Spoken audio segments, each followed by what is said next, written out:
welcome to Matt Hart's Ice Cream. Today we'll be trying Dairy Queen's Blizzard of the Month, Strawberry Shortcake. Now I know when compared to things like the mud pie or the turtle cheesecake, the Strawberry Shortcake Blizzard seems kind of like unimaginative, but I promise you, you can't go wrong with shortcake chunks and strawberry bits swirled together. I'm pretty sure this is going to be awesome. Now a small Strawberry Shortcake Blizzard is 600 calories with 22 grams of fat. This is like the definition of a sometimes treat. It'll take a good 50-minute jog to work this off. And make sure you do, because the more exercise you get, the more ice cream you get to eat. It's all pink. It says vanilla ice cream, but it's all pink. So it's the strawberries. It's the strawberries.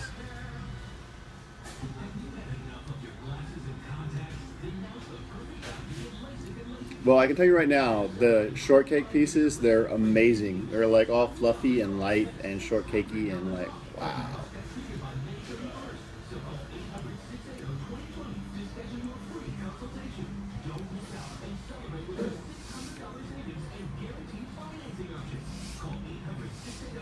There seems to be a lot of them here too. I totally have gotten one in every bite.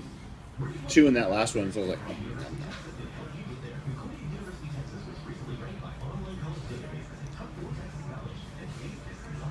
Yeah, this is pretty darn good. I mean, you think of something like the Strawberry Shortcake is kind of like a regular dessert, but no, as a Blizzard, this is pretty awesome. So on a scale of 1 to 5, I'm going to give Dairy Queen's Blizzard of the Month Strawberry Shortcake 4 scoops of happiness.